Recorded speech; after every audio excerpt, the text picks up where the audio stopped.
Hey guys, what's going on? It's Ash here coming at you today in Clash Royale. Today we're going to rank off all 18 legendary cards from worst to best. Let's go ahead and just jump into it here. Our first legendary ranking in 2021. Also our first legendary ranking, including the Witch Mother.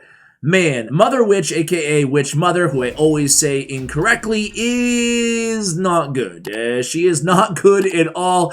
In fact, I think that Sir Tag said she's one of the worst cards in the game, and believe it or not, the stats actually back that up. She has a 35% win rate in grand challenges, where everybody has her maxed anyway, as long as you have her unlocked.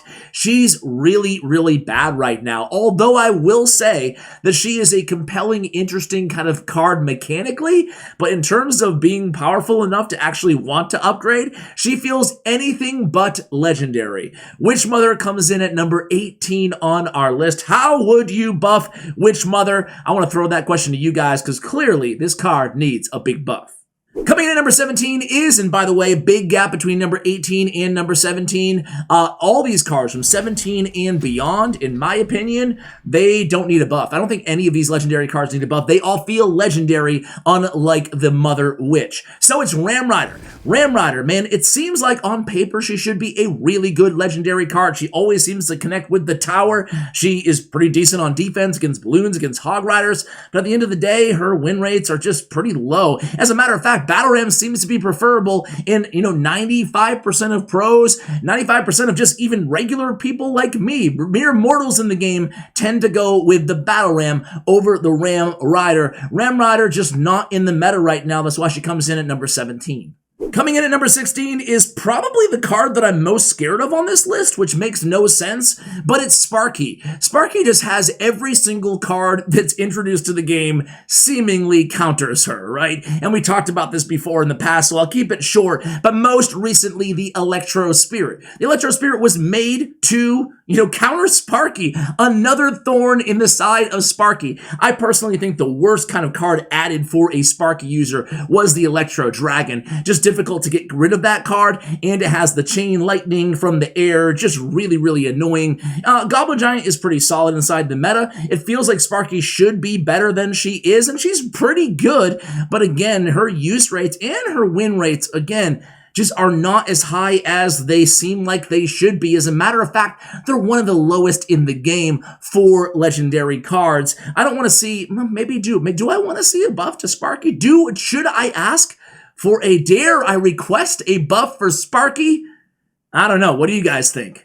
Coming in at number 14 is the Magic Archer, and it's really nothing against the Magic Archer. Magic Archer's use rates are lower than they've been in a long time. I've ranked Magic Archer top 5 in previous legendary ranking videos, but the truth of the matter is, people are just generally going with cards like Ice Wizard, Musketeer, or even the Electro Wizard over Magic Archer inside the meta right now, especially with, cards, again, being added to the game like Skeleton Dragons, like Electro Dragons. They just fit in more decks than necessarily the Magic Archer in the current meta. So nothing against Magic Archer. I think Magic Archer's a great card, despite, the periodic nerfs the card has seen over the years. At the end of the day, though, he does come in at number 14. Coming in at number 13 is the Princess. So Princess is only right now being used in bait in terms of all the meta decks inside the game, and as every bait player in the game will tell you, except for Molt, who doesn't play bait but does complain about it daily on Twitter. Love you, Molt.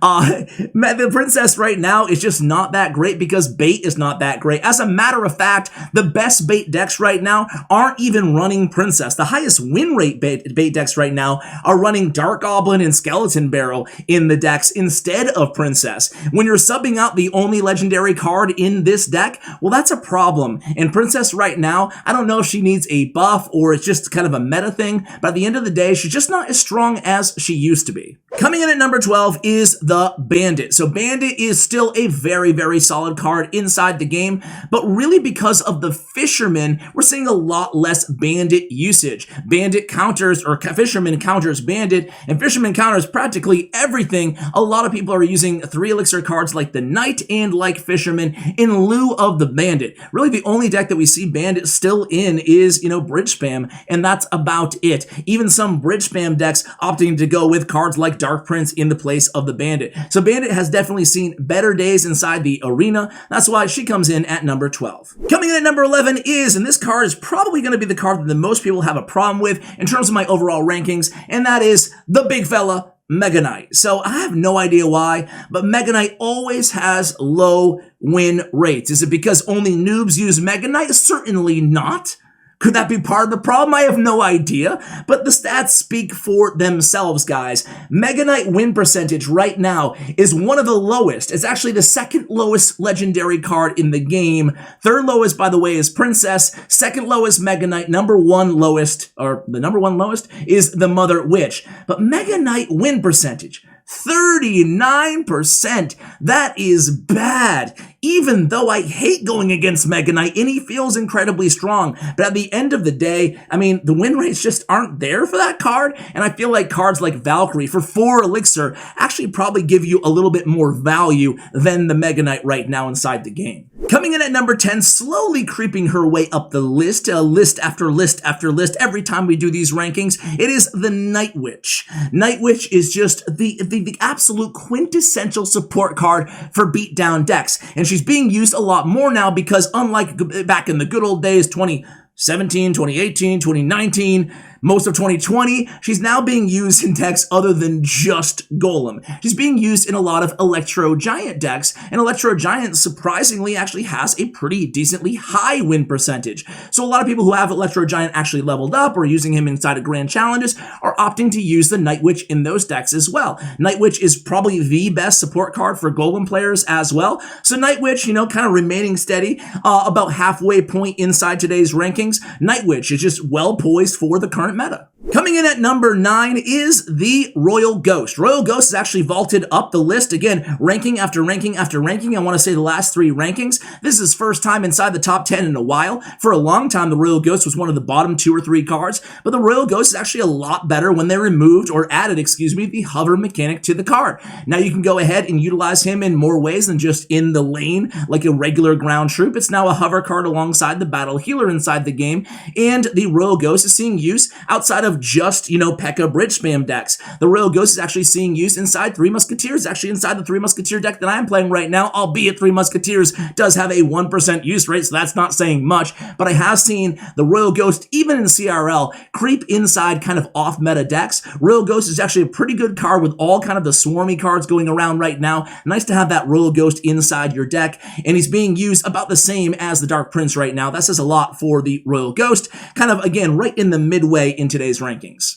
Coming in at number 8 is the Lumberjack. Lumberjack's seeing a lot of use lately, both with Balloon and with Golem and with a variety of other decks. We're seeing Lumberjack Hog Rider, Lumberjack Bridge Spam, Lumberjack, basically anything that can benefit from Rage right now. So Lumberjack has seeing a real kind of uptick in usage alongside the Mini P.E.K.K.A., who a lot of people kind of go between the Mini P.E.K.K.A. and the Lumberjack in terms of a hard-hitting 4 elixir card, and a lot of people are opting, especially with those win conditions, the Balloon, the Golem, are opting to go with the Rage carrying Lumberjack right now. That's why he makes the list at number 9.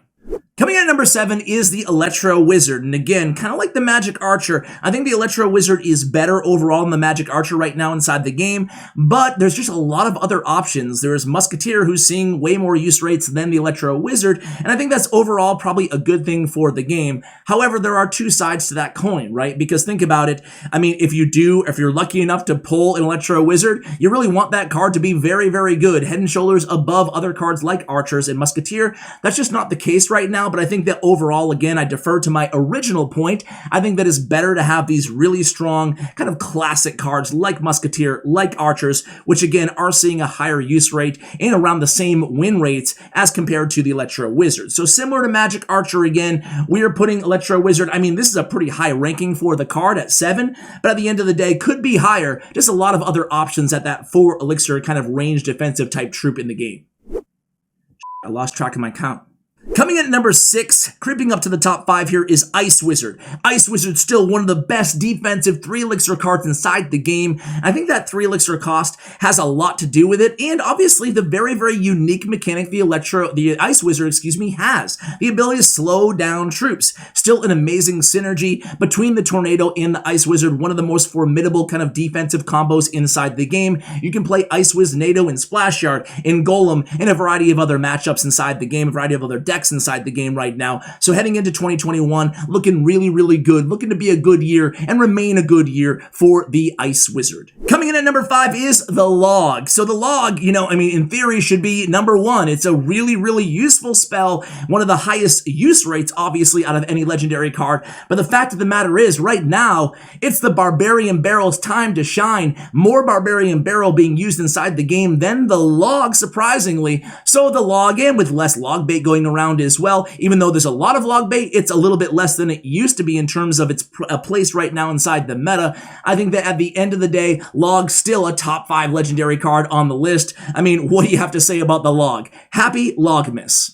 Coming in at number 4 is Graveyard. Now, we recently had a pro on the channel who said the reason everybody plays Graveyard so much is because, well, it's consistent and it's not as matchup dependent as a variety of other win conditions in the game. The pro actually mentioned that Graveyard and Royal Giant are 2 cards that are most reliable in terms of the least amount of awful matchups for those cards. So whether or not you agree with that pro player, at the end of the day, Graveyard still remains just one of the most solid win conditions, and it really rewards patient gameplay. So hey, if you're a patient player out there and you haven't tried your hand at Graveyard recently, despite the nerfs to the card or the reworks to the card, I think most agree the card is still incredibly, incredibly good inside the game. One of the best win conditions inside Clash Royale here in 2021. Coming in at number 3 is the little fella, the Miner, a 3 elixir card that is again so unique inside the game. No other card like the Miner inside Clash Royale. He received a nerf. Some people thought he was dead, but he is certainly not, in the win and the use rates, both on ladder and grand challenges and classic challenges, all attest to the fact that Miner is still on the top of his game. There's Miner Wallbreaker Cycle, which is one of the most popular decks inside the entire game, the one with the bomb tower, and of course Miner Giant still a thing. Miner can be used as a complementary kind of second win condition in so many different decks inside the meta. Miner Lava Hound as well, who we still haven't talked about. All of these kind of metas, all of these decks are incredibly viable and powerful inside the game right now. That's why Miner ranks in at number 3 on today's list. Coming in at number 2 is the Fisherman. So Fisherman, obviously so powerful inside the game right now. You can't argue. He is the number 1 card in terms of win rates inside grand challenges. He's probably the number 1 legendary card in terms of CRL, but we're not ranking this list just on pro players, trying to encompass everybody who plays Clash Royale, which is difficult to do. Even 2v2 win and use rates, it's hard to kind of factor everything in, but I think at the end of the day, the top 3, it's a very, very narrow kind of selection process, but Fisherman is so good. King Tower activations, pulling tanks away, whether it be a Golem or just a Hog Rider, any win condition, he's so solid against. Heck, you can even use a Fisherman in unorthodox ways, such as to tank against graveyards. His hit speed is actually not that bad. So even with the Knight being very strong right now, even with the Miner being strong, very strong right now, the Fisherman still is able to carve out his unique and in really solitary position right now inside the meta, because no other card can do what the Fisherman does. A lot of people still think he needs another nerf. Me personally, I love the Fisherman's meta. Remember, 6 months ago when Fisherman was absolutely dead? I like it a lot better, and you guys might disagree with me, with Fisherman actually being in a prominent place right now. So I'm happy with the strength of Fisherman, but I do think I'm probably in the minority there.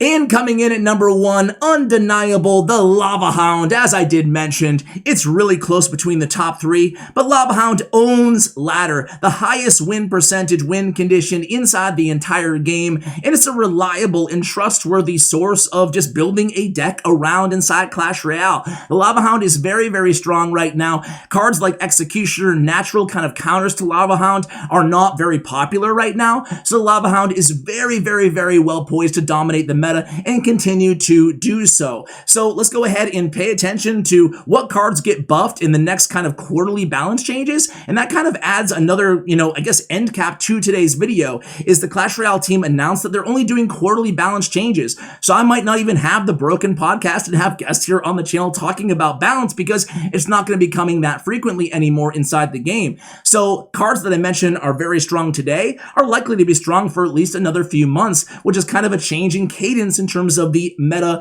fluctuation inside Clash Royale. So guys, that's my list. What do you think? Let me know in the comments below. Let me have it in the comments below. Big shout out to Stutts Royale, where I got the stats from these cards, and to Bren Chong, my YouTube partner. Check out their information in the show notes below. Thank you for watching, and as always, take care, guys.